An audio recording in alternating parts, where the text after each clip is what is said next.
My name is Lorie Niel, as she said. I did have 3 near-death experiences. 2 of them were a situation where I really just stayed in the hospital setting. But it was the second one when I was only 7 years old that something stunning did happen. And it's interesting because when you have a near-death experience, even if you're only dead for a few minutes, in earth time is what I like to call it, it doesn't mean that, that when you're having that experience on the other side that it's only a few minutes. Because the first thing I did when I woke up, I just want to take this one off, I really do. Hang on, I'm just going to do that real quick. It will. Yeah.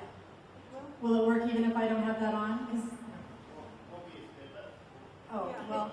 If you okay. if you could keep it on because may as well.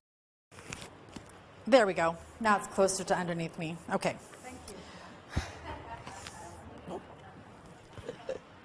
Okay. One of the things, like JJ said, is that a lot of us that have near-death experiences, and like she said about Susan, we often end up going into what I call the healing fields or the helping fields. I was 5 years old when I went for a surgery and I was overdosed on Demerol and Valium. And this is a big reason that I became a nurse, because a nurse forgot to chart it up on the floor. I got to the OR and the OR nurse said, oh, she hasn't had her Demerol and Valium yet, and she gave me 2 more shots. So being only 5 years old, as soon as they put me under the anesthesia, I was out of body.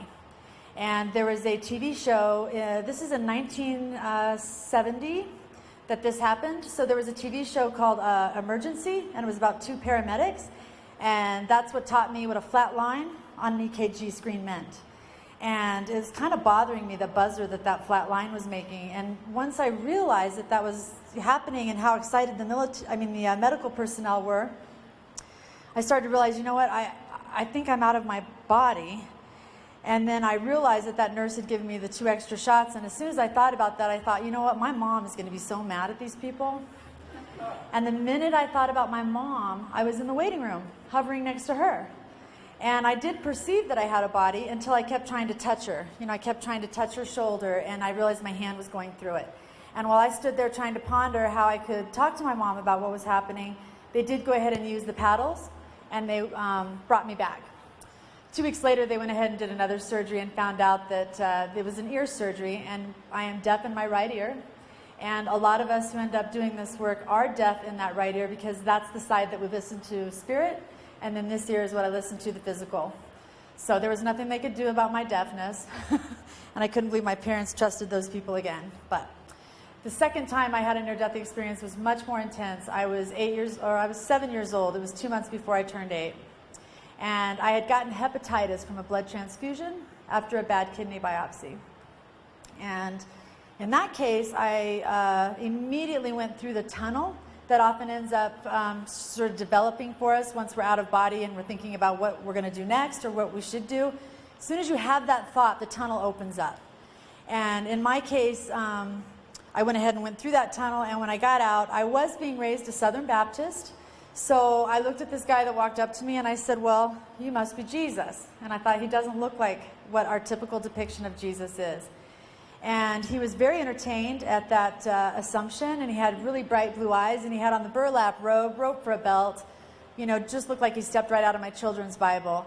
And it turns out that it was St. Francis. But the Baptists don't talk about St. Francis very much. And he said to me, he said, I greet children and animals, right? He said, I greet children and animals who don't have anybody to greet them. And I said, well, why don't I have anybody to greet me? And he said, because, he said, do you know your grandma's mom? And I said, no, she died before I was born. And he said, exactly. And he said, that's what you usually do. You die before anybody can go before you. He said, if you had relatives from this lifetime that had died before you, then they would be here to greet you. But since you don't know any of the ones that have crossed over before you, it's me again. And he was acting a little bit, I mean, he was loving, but he seemed a little impatient. And he said something to the effect of, you do this every time. And I was like, I said, first of all, I don't think you understand that I died of hepatitis from a blood transfusion. Like, it's not my fault I'm here. And he said, your soul knows exactly why you're here. And I started to realize, you know what, it is your soul that gets to run what happens to you. And it is kind of the the puppeteer for the puppet that your physical life is. And as soon as I started realizing that and taking responsibility for that, he went ahead and waved his arm, and we're outside in like a gorgeous mountain setting outdoors. I mean, there's mountains, there's pine trees, you know, it was just a beautiful outdoor setting. And he said, come on over here, and we're going to sit down on a rock, and we're going to talk about this. I was like, all right. So we went and we sat down on this rock, and he said, you know, if you don't live long enough in a physical lifetime, you're never going to learn the lessons that souls go to the physical to learn. And I was still kind of like, so what? But when he showed me the other people that I had been, or first he waves his arm, and I see about 3 adults and a lot of toddlers. And he said, do you recognize these people? And I said, I do. And the more I looked at each of them individually, I realized I knew all about those individuals. And it started to dawn on me that those were my past lives. And he said, look at all the children. And I was just like, yeah, that's sad. You know, they all died as children. And he said, right. He said, your soul likes to escape as soon as it can. You really struggle with the physical. And he said, and you know, in this time, you're actually very lucky. You know, I had situations in my past lives, and you know, of course, in early time, it was much harder to be a kid. You know, I mean, the bubonic plague in England took me out at 2 months. There were all kinds of, it was just really interesting that you could see all those people. But there was a young French girl who was about 19. There was a Native American man who I thought was in his 80s. St. Francis said he happened to be 52 when he died. He was he was a Plains Indian. But he said, really, you never make it to adulthood. He said 3 times out of, I don't know, 15. He's like, that's not cutting it. He said, in this lifetime, you have good parents who love you. My father, in that year, in fact, in 1972, my dad was in California at a wrestling camp. He was the United States wrestling coach for the Olympics in 1980 and 1976, and he was on the 3 teams previous to that. So I was an Air Force brat. My mom was a stay-at-home mom. I had it good. And he's like, you know, I really think you should rethink this and you should consider going back. And I'm like, well, I would, but the problem is that my liver shut down and I came up here to see you. And since I'm here, because the Baptist had taught me about the fiery pits of hell, I thought I really want to cut my losses and stay here where you guys are. And he's just like, well, let me tell you. He said, there's only one place to go when you die. And he said, you're here. And I was just like, well, what about Hitler? And he said, well, there's such a thing as reincarnation. And I'm like, wait, I'm Baptist. We do not believe in reincarnation. And he's like, were those your past lives? Like, well, yeah. But my mom and dad said that there's no such thing as reincarnation. And he's just like, well, I was Catholic once, and we didn't think so either. But that's not changing the fact. And I was like, okay. And he said, you know, another thing that we need is we need messengers on the other side. We need somebody who can give messages to the people over there in the physical when they are hurting or when something's happening. And he basically told me, he said, you're going to grow up to become a nurse. And even though I was only, you know, almost 8 years old, I had wanted to be a nurse since I was about 4. So I knew I wanted to be a nurse. So that was okay. That resonated with me. I did become a nurse at the age of 18 and 4 months. I started nursing school as a senior in high school. My high school had a vocational program. So what I did in my nursing career was oftentimes, you know, like JJ said, we have one foot in this world and one foot in the other world, and what we call it when we're bringing a message in from the other side is we call it channeling. And so sometimes in my nursing career, I would do what we call spontaneous channeling. And that means that when I put the blood pressure cuff on somebody, if they had something going on internally that their soul wanted to talk to them about, the next thing you know, I'm saying, so, about that fight with your husband this morning, you know, I think that's what's raising your blood pressure right now, so let's just give you a few minutes. And they're just like, how do you know that? You know, how do you know these things about me? And so that second near-death experience is truly when I got to have all the questions answered that I could possibly come up with, but again, I was only 7 years old. My third near-death experience, I had a ruptured ectopic pregnancy on Christmas Eve. I went to a little hospital, and the ultrasound tech wasn't there because of the holiday. They called her in, but she needed to curl her hair and put her makeup on first. So it took her about 50 minutes to get to the hospital. In that time frame, I bled out, like Susan's story. And in that case, I just stayed in the hospital setting, and there was this beautiful angel with like long blonde hair and curly and, you know, the flowing robes that was in the room once I got out of body. And she was like filing her fingernails, and I thought that was really strange and looking almost bored. And I walked, you know, I kind of hovered up to her because she was in the corner of the room. And oftentimes, like if you had a near-death experience in here, you'd probably be in that corner. I don't know why, but it's always the corner of the building, and you're hovering above. And she's like, don't even look for the tunnel. She's like, you're not going to get the tunnel. I did have a son who was 11 months old. She's like, you need to stay and raise that child. And I'm just like, where's the tunnel? And, you know, I thought she was really pretty, and it was kind of funny because it was years later that it dawned on me that that was actually my higher self. It was my soul in her perfection. She looked about 30 years old. I was 20, almost 21 when this experience happened. So it's kind of humorous that we often don't even recognize our own soul or our own, you know, self when we're in our perfection. Because, of course, she was the exact size that I'd prefer to be if I could just stand in front of a mirror and mold everything, still looking like my genetics and my parents, but the best that I could be.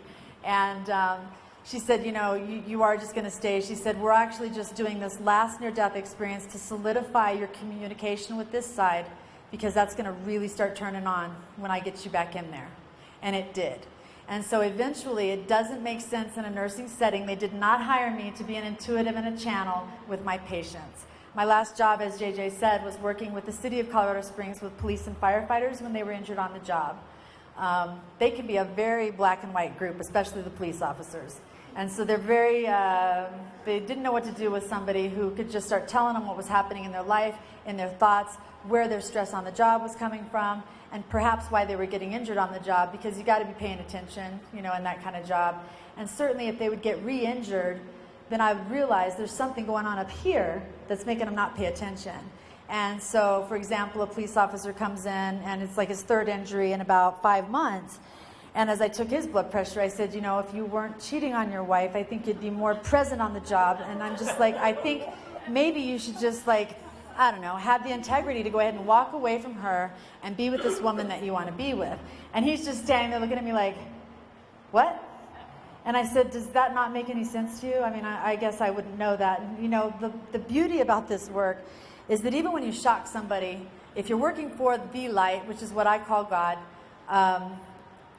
then it's going to resonate with them, and they're going to usually admit that you've come up with something that's true. So I do appreciate that about the work. It doesn't mean that it's still less startling or that you're invited to go in. And I've had other intuitives say to me, boundaries, you know, don't jump over those boundaries.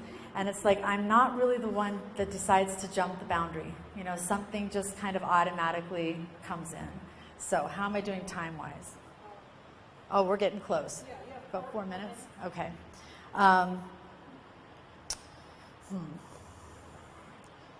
Usually I make it such a long story that I was trying to make it quicker today, but something more about...